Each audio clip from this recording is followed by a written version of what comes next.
al mexicano y guadalupano se murió el día de la vida. Imagínate.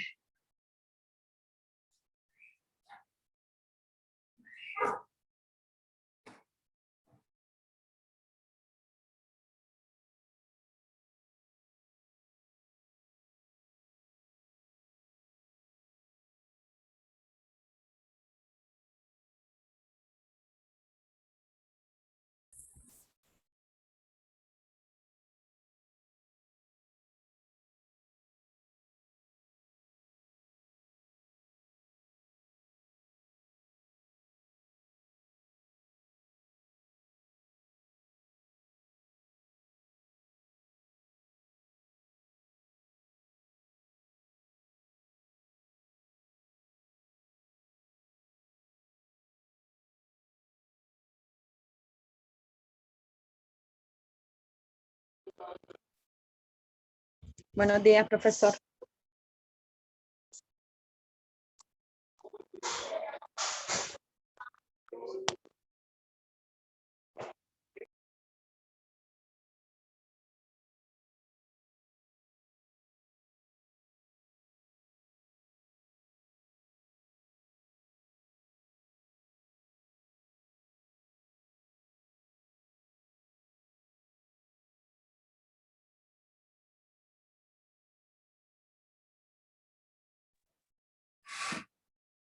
Buenos días, jóvenes. Buenos días a todos y a todas.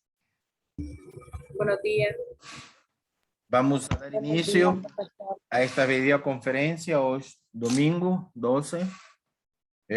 Vamos a esperar que se conecten.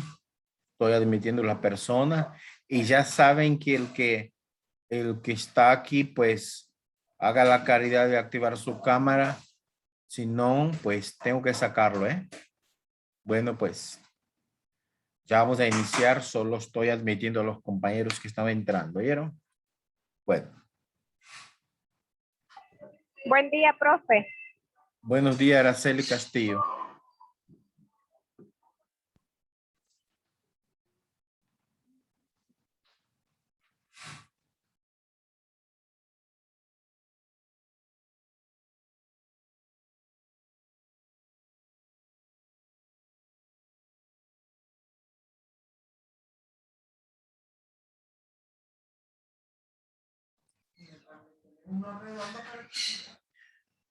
En Prasmar decía un pan de cena. El micrófono. Ok. Bueno. Vamos a ver. Quiero compartir primero el aula virtual de ustedes. No, eso no es. Tavares, no es esto.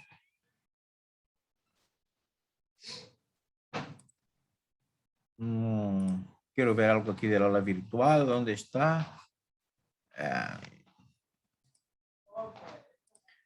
Bueno, pues aula virtual. Aquí está, bioquímica. Vamos a ver.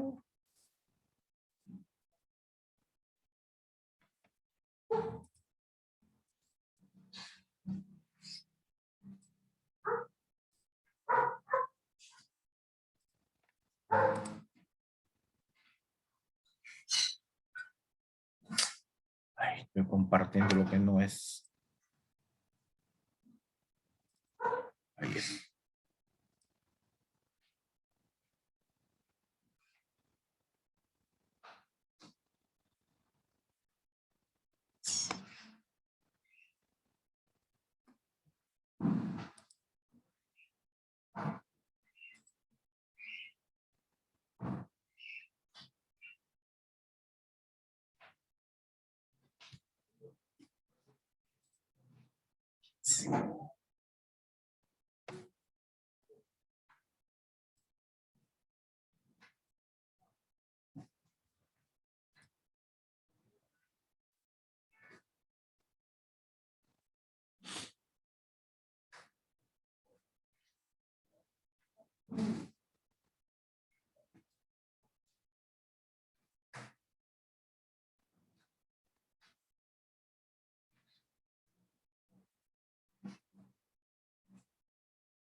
Bueno, en sus pantallas, ustedes están viendo la tarea anterior, ¿verdad? De 18 que tengo matriculado en este curso, 12 personas enviaron. Decir que 6 no enviaron, para que ustedes sepan. Y esto es importante para su nota, ¿verdad? Entonces, ¿quiénes no enviaron? Joel Machado, Jonathan López. ¿Quién más? Vamos a ver, son 2 ahí. Son 6 en total. Tenemos 2, faltan 4. Luis Quinto, Silvia Acherdis, Yasser Gutiérrez y Leticia Jarquín. Esas personas no enviaron el trabajo.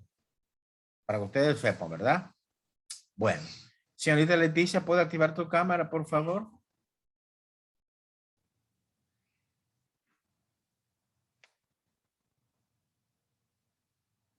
Buenos días, Michael Garay.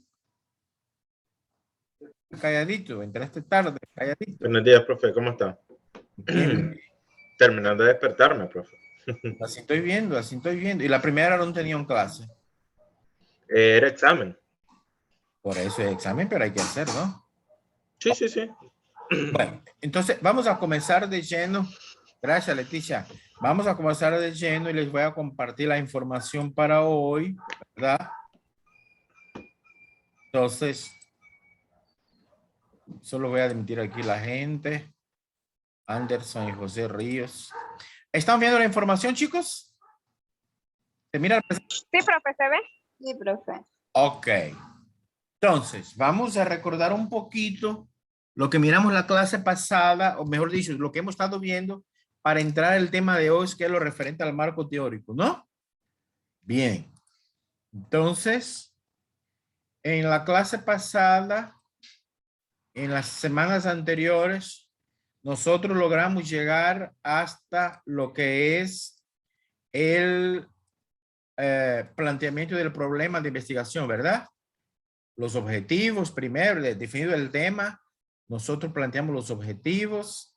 Esas personas, yo estoy admitiendo, hay mucha gente que está entrando tarde, estoy aquí admitiendo, hablando y admitiendo. Háganme el favor de ir encendiendo las cámaras, ¿eh? Bueno, pues. Entonces, en las preguntas de investigación, una vez que definimos los objetivos, ¿verdad? Es importante plantearse varias preguntas en el programa de estudio. De esas preguntas se supone que van a surgir actividades para contestarlas, ¿no?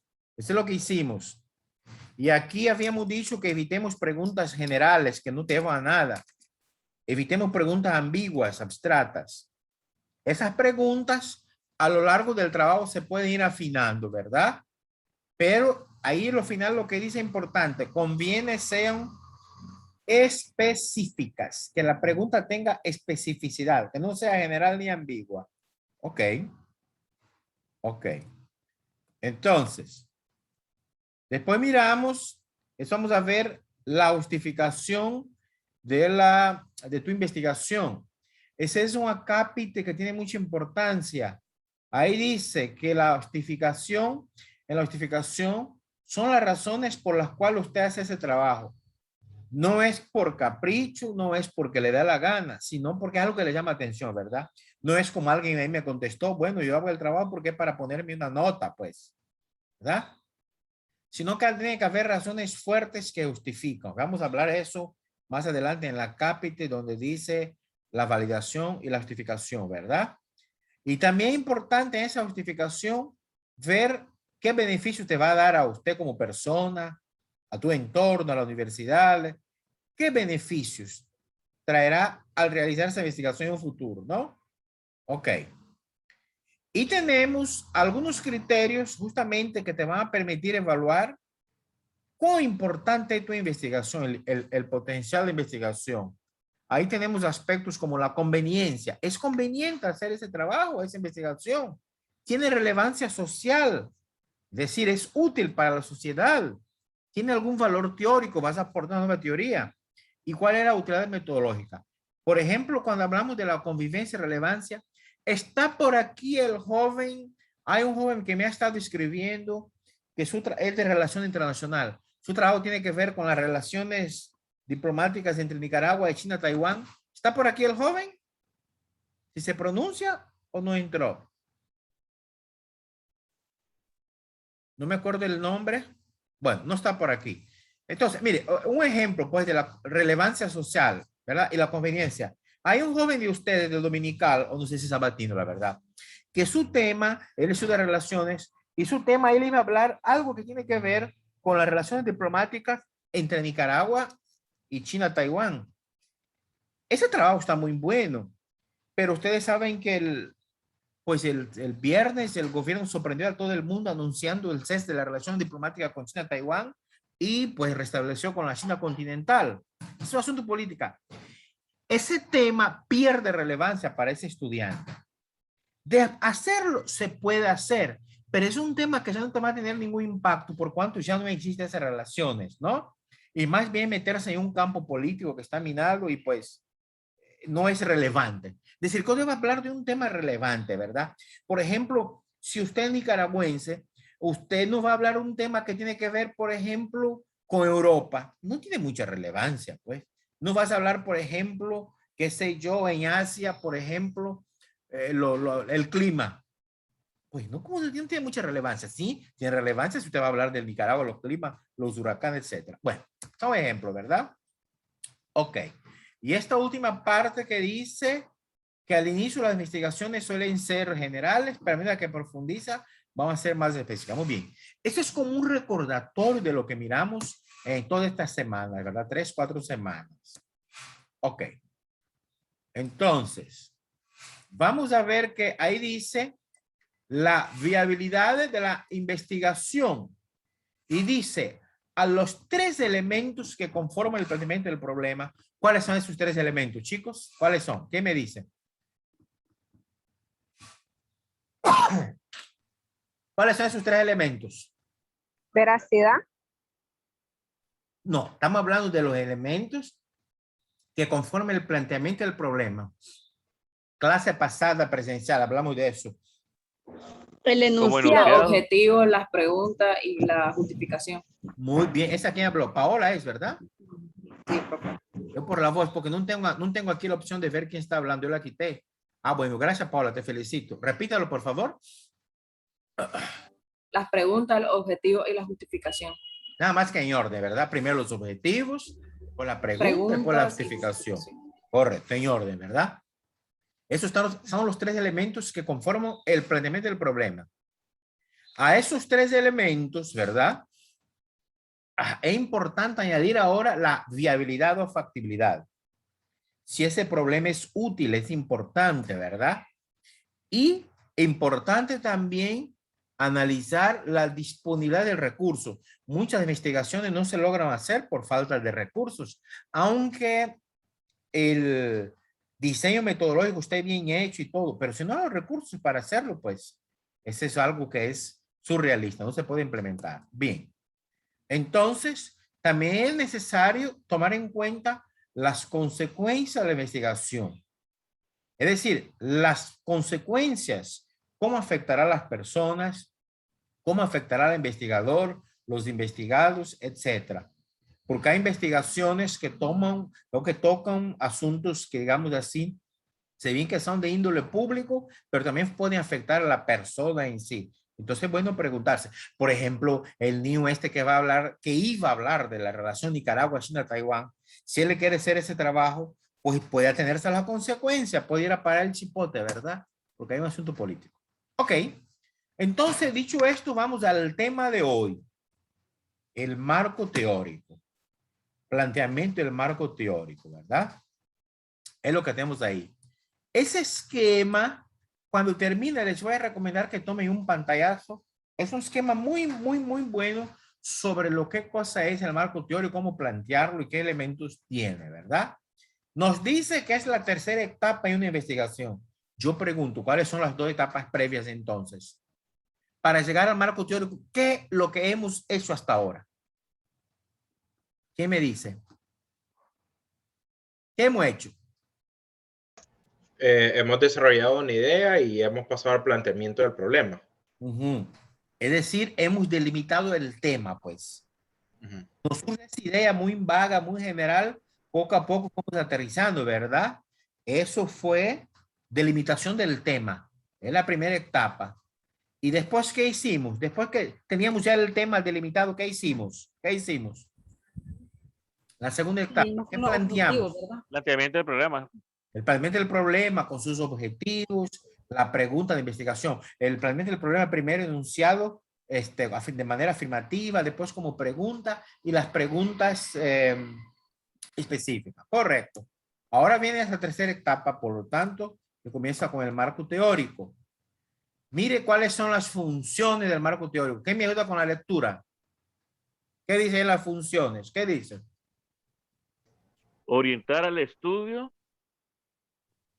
prevenir errores, ampliar el horizonte, ayudar a establecer hipótesis, proveer de un marco de referencia.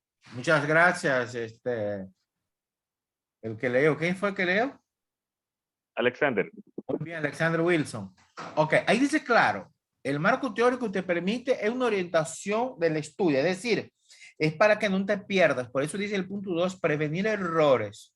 Por eso tú te vas a basar en las teorías que existen sobre tu tema, el tema que vas a abordar. Entonces, ahí te va a prevenir errores. También te va a ampliar el horizonte. Pero ojo, con eso de ampliar el horizonte, no debemos hacer un marco teórico tan amplio que puede disfrutar de tu trabajo y meterse a otro tema. Por eso es importante la delimitación del tema. Mira, aquí les puedo dar un ejemplo. Hay aquí unas personas que están hablando, por ejemplo, de la ley 779, el distrito 7, su aplicación y pa. Por ahí va la temática. En ese tema, el marco teórico, cuidado, usted va a hablar de la violencia intrafamiliar y doméstica. Ese es otro tema. Son temas muy similares, pero tú tienes que saber delimitar bien el tema para no perderse el marco teórico. Y también te va a ayudar a establecer la hipótesis. El tema de la hipótesis, vamos a ver, es justamente el tema de la próxima sesión, es la próxima etapa, cómo plantear la hipótesis. Vamos a aprender a hacer la hipótesis y los tipos de hipótesis, etcétera, ¿verdad? Y el marco teórico te sirve de un marco de referencia, es decir, es referencial sobre tu trabajo. Muy bien. Él tiene un sustento histórico y sus etapas son, miren bien, primero vas la adopción de o desarrollo de una teoría, en donde esa teoría tiene las siguientes funciones. Mire, explicar el fenómeno que usted va a estar analizando en su trabajo, ¿verdad? Predecir el fenómeno. ¿Qué cosa es predecir? Es prever resultados y a la vez sistematizar conocimiento. Es decir, una buena investigación al final debe establecer, debe dar aportes para sistematizar un conocimiento. Y lo ideal sería formular nuevas teorías sobre el conocimiento en estudio, ¿verdad? Ok. ¿Cuáles son las características deseables, fundamentales del marco teórico? ¿Cómo debe ser un marco teórico? Debe tener una capacidad de descripción. Es decir, debe ser descriptivo, explicativo. Ahí viene el segundo punto. Explicación y predicción. Que tenga una consistencia lógica. ¿Qué es eso de consistencia lógica? Pues que tenga una secuencia que es ligada con el método científico. Recuerden que el método científico tiene pasos y esos pasos deben ser seguidos con una consistencia y secuencia lógica, ¿verdad? Debe tener una perspectiva innovador y sencillo. Muchachos, aquí cuando habla de sencillez, no confundir sencillez, porque muchos estudiantes dicen, ah, bueno, si dice que es sencillo, pues voy a hacer 3, 4 locuras y ya está. No, la sencillez en cuanto al lenguaje y en cuanto a la forma de redacción, pero no significa que no vamos a profundizar en la investigación, ¿verdad? Me están mandando. Ok, bien. Ok, continuamos.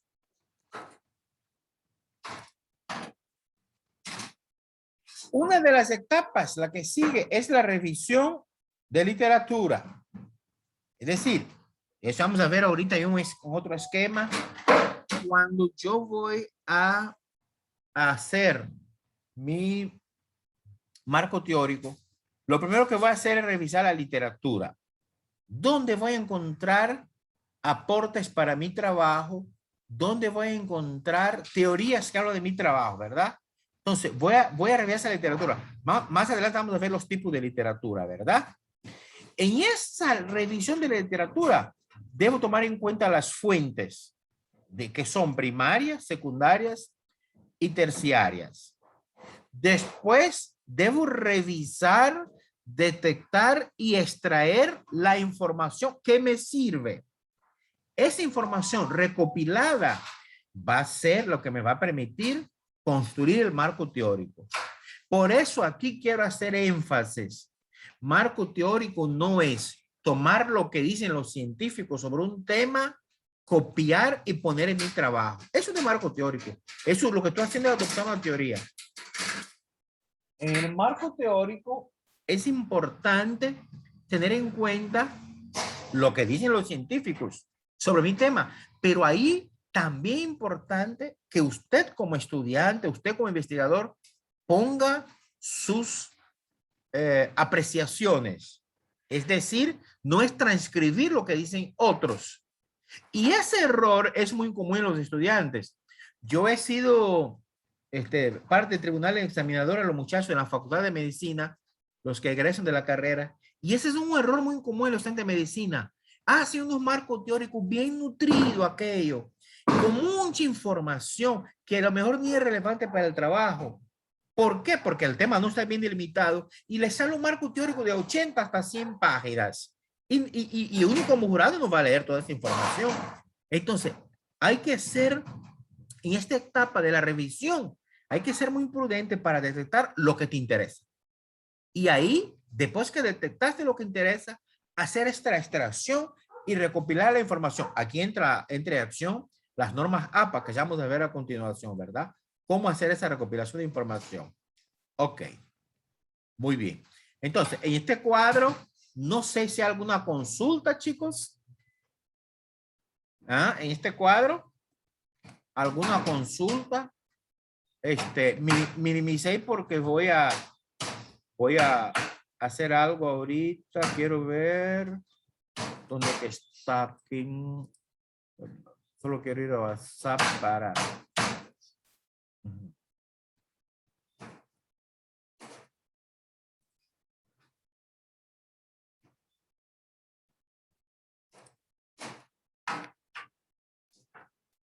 Preguntas, chicos, no hay.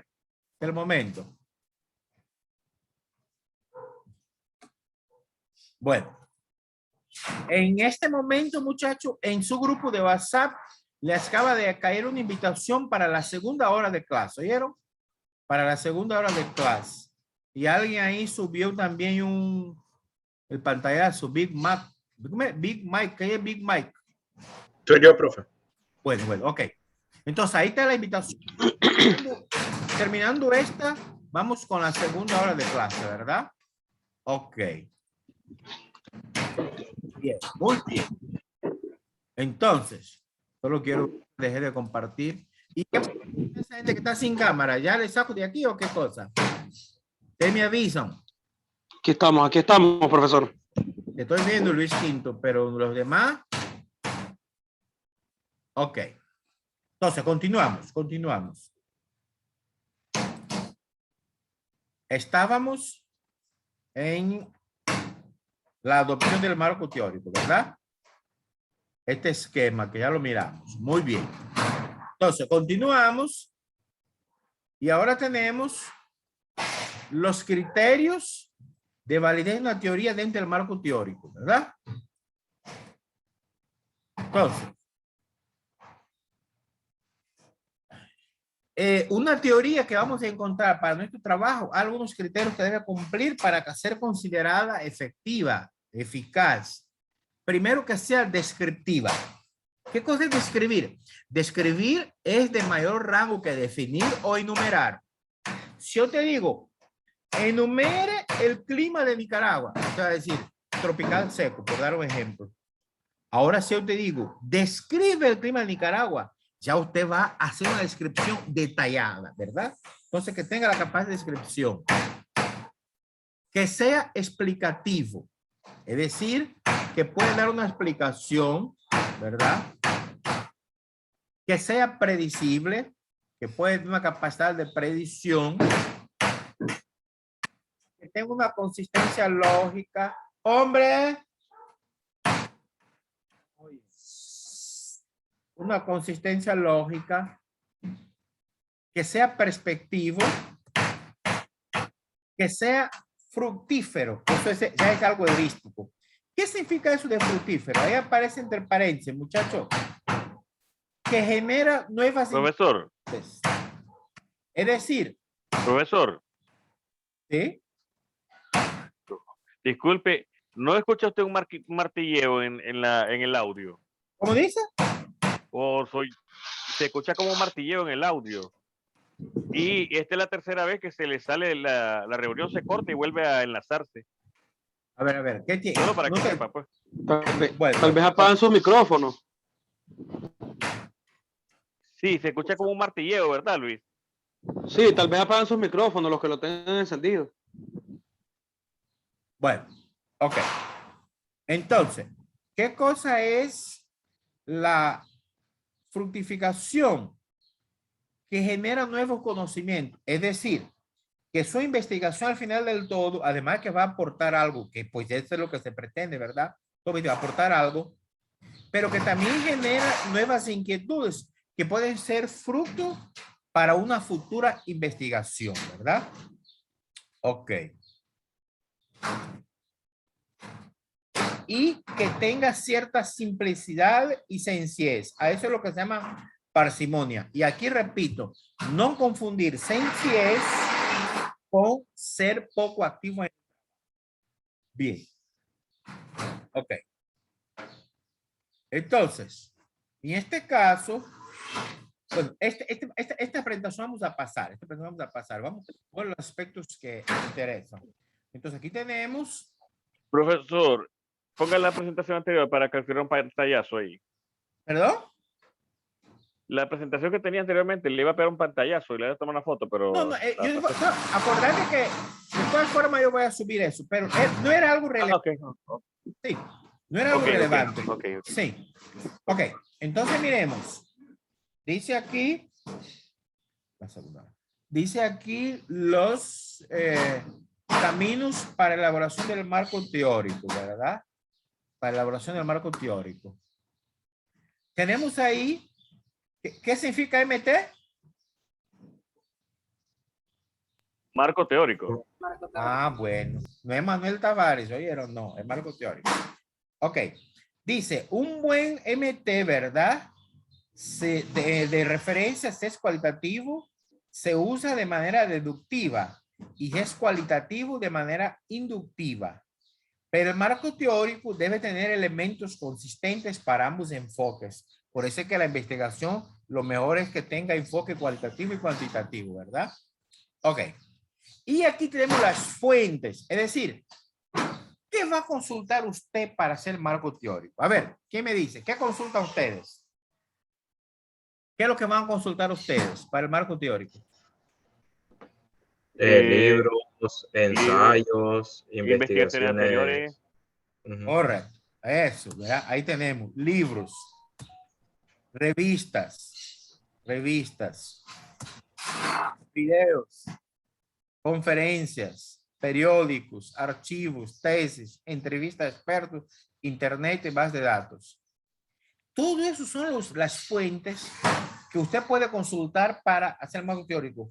Ojo, aquí en la tesis, yo no soy muy partidario de que consulten tesis. Puede buscar algunos elementos, pero hay personas que son un poco sinvergüencita, hay que hablar la verdad, que lo que hace es un plagio, es copiar un trabajo que ya existe, una tesis, y solo va a transcribir y ponen su nombre. Eso se llama plagio.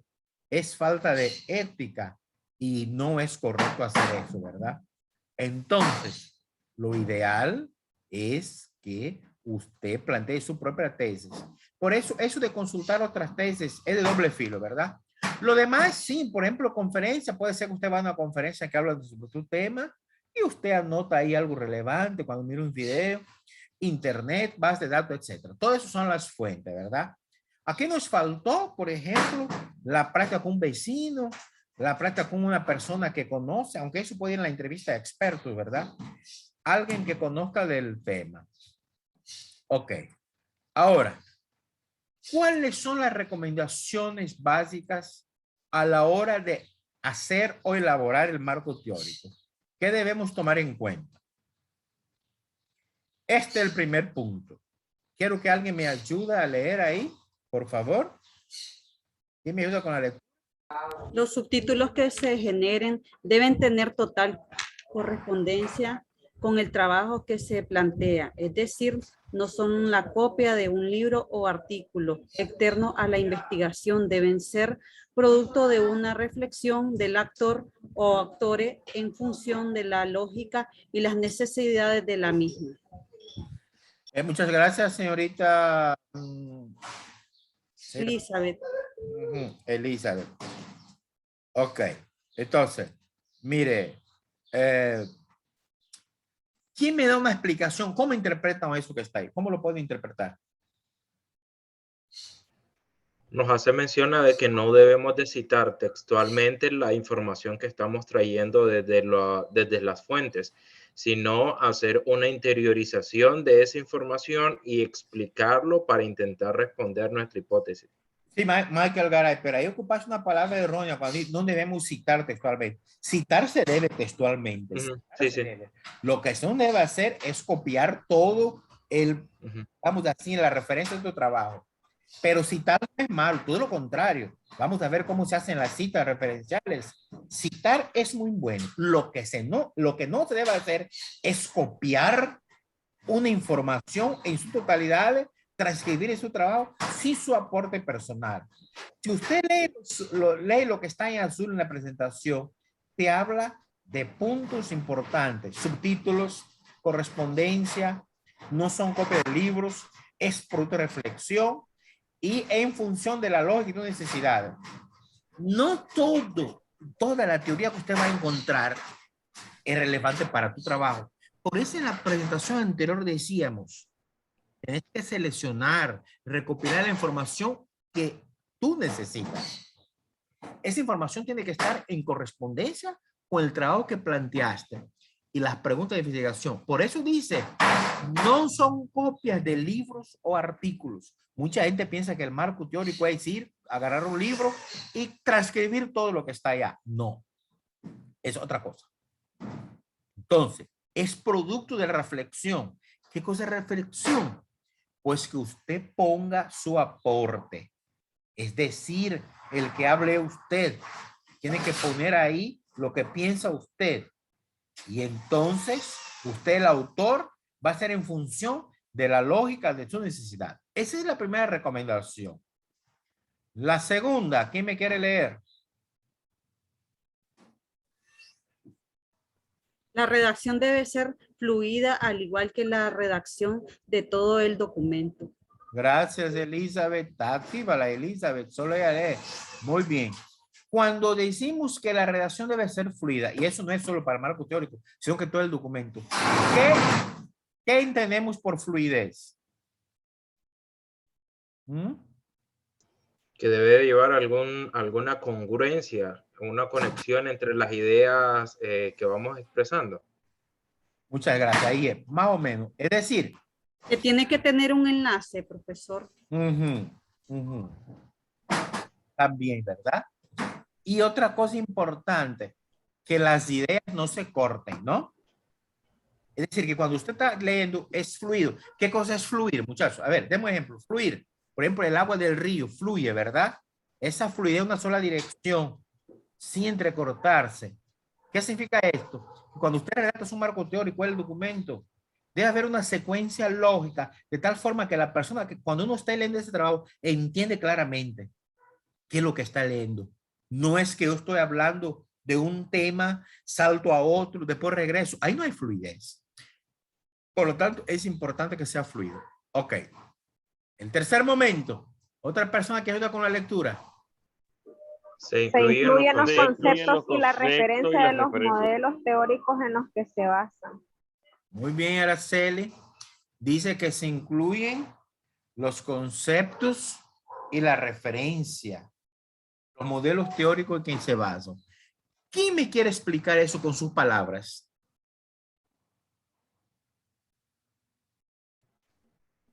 ¿Quién me quiere explicar eso? Que lo que estamos nosotros intentando demostrar dentro del marco teórico también esté sustentado por bases teóricas. Ok, es decir, ¿alguien más? Yo lo atribuiría aquí, profe, a lo que hablaba de las citas textuales. Estamos incluyendo la referencia de lo que nos estamos pasando. Cuando yo diseñé el metodología de investigación 1, el profesor Manuel siempre nos decía, usted pone la cita, pero usted explique esa cita. Eso sí. Pero se hacen esos fundamentos en base al concepto y a la referencia que tenemos en ese momento para que vaya lógico y que vaya enlazada la idea. Muy bien, aquí tenemos que ver qué cosa es el concepto, ¿verdad? El concepto ya existe. Por ejemplo, si su tema es, qué sé yo, aquí hay alguien que va a hablar de las emociones en las personas o la depresión postparto, que se va, por ahí un trabajo así. ¿Qué son las emociones? Eso está bien definido. ¿Qué son las emociones? Los tipos de emociones. Eso está clarísimo. Existe teoría sobre eso. Entonces, usted va a tomar ese concepto, va a referenciar con su trabajo, con los modelos teóricos que existen. A eso se refiere. Y obviamente, como dijo Paola, después debe citar los autores y hay que darle crédito al dueño de la referencia. Por eso en las citas es muy importante poner el crédito. Empezamos a ver ahorita a la segunda hora. Voy a cortar por aquí, chicos, y tengo un minuto por ahí y hay un segundo enlace. Ya lo miraron en el grupo de WhatsApp.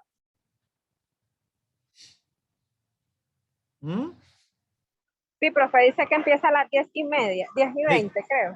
Ahorita me voy a conectar, voy a salir de aquí y voy a conectar el otro para terminar. ¿Oyeron? Ok.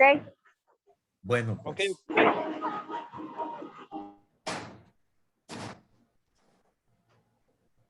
Se conectan